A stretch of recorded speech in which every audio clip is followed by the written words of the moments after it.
Donald Trump's reckless trade war is coming back to bite him, and even his billionaire friend, his right-hand man, his plus one, is having problems with his tariff war.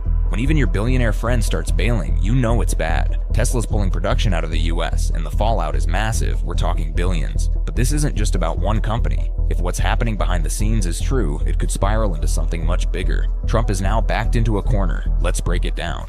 Donald Trump's escalating tariff war, once hailed by his base as a power move to bring jobs back, has backfired so spectacularly that even Elon Musk, yes, Elon freaking Musk, is packing his bags. And here's the kicker. We're not just talking about moving operations overseas. Tesla, the golden goose of American innovation, the Silicon Valley crown jewel, is halting US orders, slashing local jobs, and ramping up overseas production. Why? Because Trump's $13 billion tariff barrage just kneecapped one of his closest billionaire allies. And the most shocking part, Tesla warned him, they begged the Trump administration to stand down. He didn't listen, and now he's cornered. But this isn't just about Tesla. It's about every American family wondering why their next car costs thousands more. It's about small auto shops getting squeezed dry. It's about a global ripple effect that's shattering the US supply chain like a glass hammer. And it all leads back to Trump's tariffs. Trump didn't just reignite his trade war with China. He poured gasoline on the fire and lit it with a blowtorch. In April 2025, his administration imposed sweeping tariffs on nearly every major Chinese import, including auto parts, EV batteries, and lithium, all core ingredients in Tesla's US manufacturing operations. The economic shock, an estimated $13 billion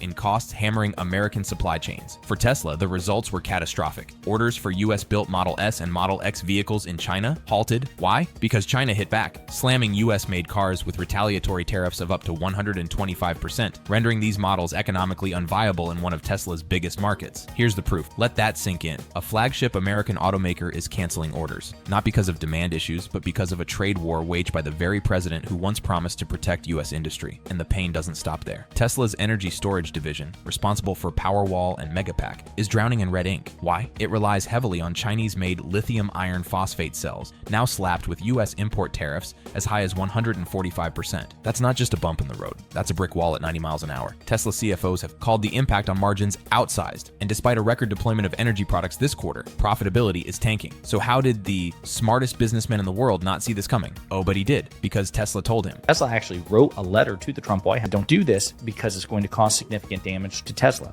They were calling the Trump administration out. They warned that these tariffs would decimate their business. And Trump, he doubled down. For a long time, Elon Musk was Trump's unicorn, an eccentric genius, treated like a living monument to American ingenuity. But under the weight of this economic war, that relationship has crumbled. And Musk, he's not holding back. In a recent shareholder call, Musk didn't name Trump directly, but his tone said everything. The man known for space rockets and techno bravado sounded defeated, subdued, beaten. Or a disastrous idea, and he's right on those, by the way. The Trump tariffs are a disastrous idea.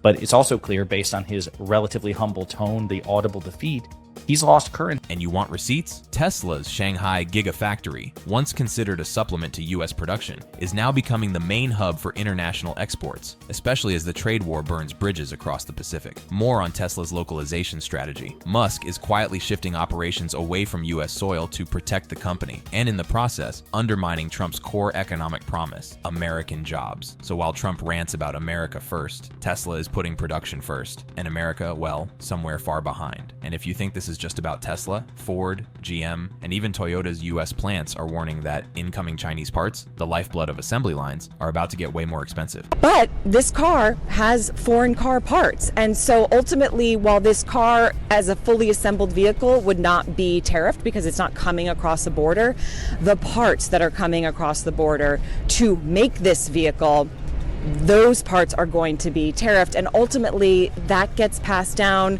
to the consumer. Translation: that car you were thinking of buying just jumped in price. So let's talk hypocrisy. Trump claims tariffs are about protecting American workers, but the actual impact? Higher prices for consumers, layoffs for factory workers, and multinational companies quietly relocating outside the US to survive. It's the economic equivalent of setting your house on fire to kill a fly. This isn't about politics anymore, it's about trust. Trust in leaders who claim to be business savvy but sabotage their their own industries. Trust in billion-dollar companies that say they care about America until they're faced with taxes and tariffs, and suddenly, China doesn't look so bad. And trust in a system that should be working for the middle class, but instead turns every policy blunder into a price hike on your grocery bill, your energy bill, your car payment. This tariff tantrum just exposed the cracks in America's economic armor, and as Trump scrambles to save face, while his billionaire buddies flee the blast zone, one thing is painfully clear: you can't play economic chicken with China and expect Tesla to ride shotgun. Next up, the president's use of clemency power took center stage today as Trump announced his intention to pardon Todd and Julie Chrisley, the reality television couple serving federal prison sentences for financial crimes. But this isn't just another celebrity story. It's a case study in how justice, media, and politics collide in modern America. The call came at the most ordinary moment. Freaking out over here.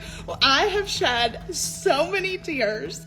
The president called me personally as I was walking into Sam's Club and notified me that he was signing pardon paperwork for both of my parents. Savannah Chrisley's emotional response captures the surreal nature of presidential clemency in the social media age. But what exactly were her parents convicted of? They defrauded banks of over $30 million using false documents for loans, spending on luxury items, and evaded about $500,000 in taxes from 2013 to 2016. The scope was staggering. Fabricated Merrill Lynch statements claiming $4 million in non-existent assets, glued and taped documents to mislead lenders. How did they spend this fraudulent fortune? Luxury cars, designer clothes, real estate, and travel. They used new fraudulent loans to pay off old ones, eventually walking away from over $20 million in unpaid loans. Todd even falsely claimed on radio to pay $750,000 to $1 million annually in taxes while owing the IRS $500,000. The legal consequences were severe. Todd received a 12-year sentence, and Julie a 7-year sentence, though Julie's was later vacated for resentencing due to insufficient evidence for pre-2007 losses. FBI Special Agent Kerry Farley made the government's position clear. When you lie,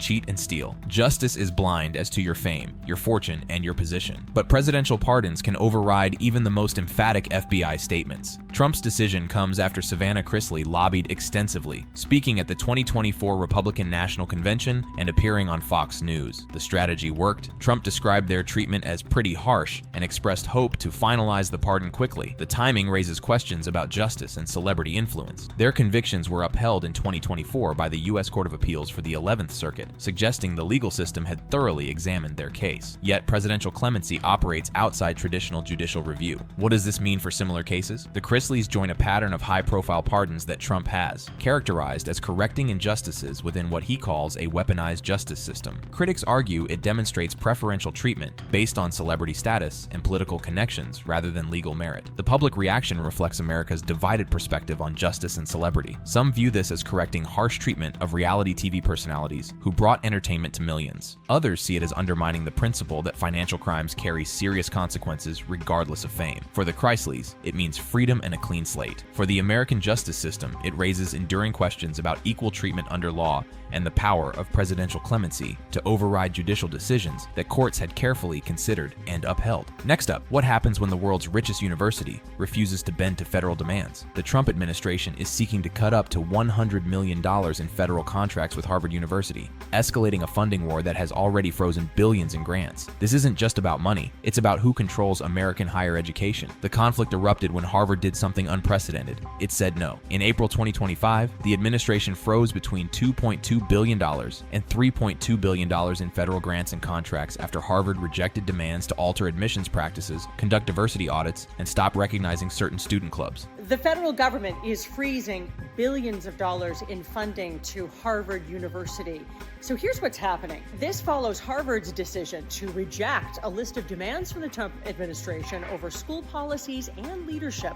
The scope of federal retaliation was immediate and comprehensive. Harvard President Alan Garber's response was defiant. The university will not surrender its independence or relinquish its constitutional rights. This positioned Harvard as the first major university to directly challenge federal demands, setting up a legal and financial showdown with historic implications. But resistance comes at a price. The latest $100 million in contract cuts involves approximately 30 contracts spanning 9 federal agencies. These aren't abstract numbers. They represent specific research projects. A $39,000 contract for graduate student research, a $50,000 contract with the National Institutes of Health on coffee effects, and a $523,000 contract on energy drink research. Each termination notice represents years of scientific work potentially lost. The human impact is stark. Over 100 researchers received termination notices for federally funded projects affecting areas like AI and quantum physics. Ironically, official U.S. government priority areas, cancer research, Alzheimer's studies, Parkinson's disease investigations, all potentially disrupted by political disagreement. How is Harvard responding? The university is allocating $250 million of its own funds to sustain affected research, while President Garber takes a 25% pay cut for fiscal year 2026. Nearly 90 faculty members have offered pay cuts to support the university financially. This represents unprecedented internal sacrifice to maintain academic independence. The legal battle is intensifying. Harvard amended its lawsuit on May 14, 2025, to account for recent cuts, including a $450 million loss in grants from several agencies. The university argues that government actions threaten research in health and science with potential impacts on pediatric cancer, Alzheimer's, and Parkinson's disease studies. What's driving federal action? The administration cites several justifications: allegations that Harvard is defying a Supreme Court ruling on the use of race in admissions, claims of inaction on harassment of Jewish students, and broader concerns about left-leaning biases in elite universities. The cascade effect is becoming visible across Harvard's research enterprise. Trump himself has suggested dramatic action, taking $3 billion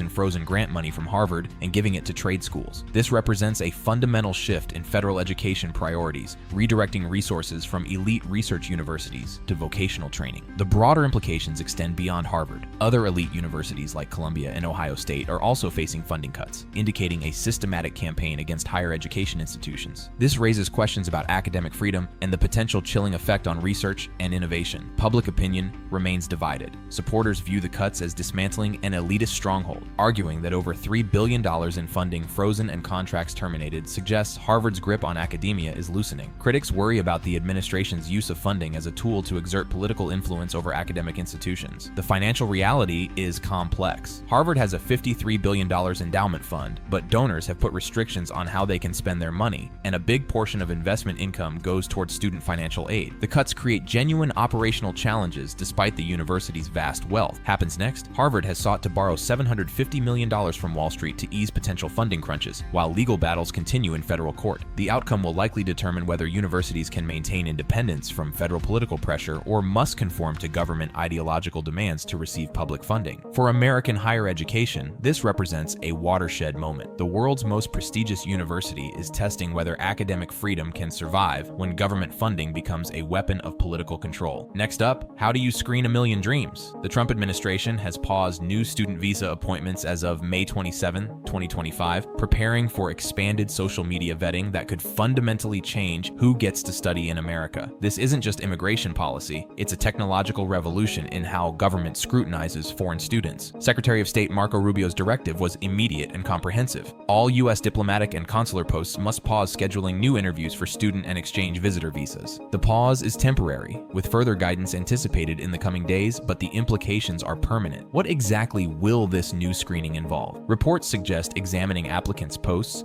shares, and comments across platforms like Instagram, X, and TikTok for content deemed threatening to national security, including potential ties to terrorism and anti-Semitism. Since 2019, visa applicants have been asked to provide social media account information, but this new policy mandates screening for all student visa applicants, marking a significant escalation. The economic stakes are enormous. International students contribute $43.8 billion to the U.S. economy and support more than 378,000 jobs, despite comprising less than 6% of college enrollment. Every delayed visa application represents lost revenue for universities already struggling with declining domestic enrollment. Zalim Ma's concern reflects broader anxiety among international students who followed existing rules but now face retroactive scrutiny. His research focus on artificial intelligence, a critical national priority, highlights the contradiction between restricting talented researchers and maintaining America's technological edge. The policy connects to broader university battles. DHS informed Harvard it can no longer enroll international students, a move Harvard deemed illegal and retaliatory. A federal judge blocked this action, but the pattern shows coordinated pressure on institutions through multiple channels. Specific deportation cases illustrate the human cost. Mohsen Madawi and Mahmoud Khalil from Columbia University faced deportation proceedings with lawyers arguing visa revocations violate First Amendment rights. These cases suggest that campus activism, particularly around Palestinian issues, has become grounds for immigration action. The emotional appeal from Harvard international students underscores what's at stake: America's reputation as a destination for global talent. But the administration's focus on social media screening suggests different priorities. Security over openness, control over academic freedom. International competition is intensifying. Countries worldwide are actively recruiting students who might have chosen American universities. Educational leaders are sounding alarms. Fantaw, CEO of the Association of International Educators, stated, "International students are not a threat," and warned that delays could lead students to choose other countries. Universities have already warned students about traveling abroad, fearing they might not return. The protest rhetoric frames this as part of a global pattern where authoritarian leaders target universities as centers of independent thought. Whether this characterization is accurate depends on perspective, but the international comparison highlights how America's approach to student visas affects its global reputation. The operational challenges are immediate. Consular sections should not add additional appointment capacity until new instructions are provided, creating backlogs that could extend for months. Processing times were already lengthy. Additional screening requirements will compound delays. Technology companies benefit from international talent pipelines that universities provide. Restricting student visas could affect America's competitive advantage in artificial intelligence, quantum computing, and other cutting-edge fields where international researchers play crucial roles. The irony is stark. Security measures intended to protect America might undermine its technological leadership. China has already responded diplomatically, urging the U.S. to protect the rights of international students, framing itself as more welcoming to global scholars.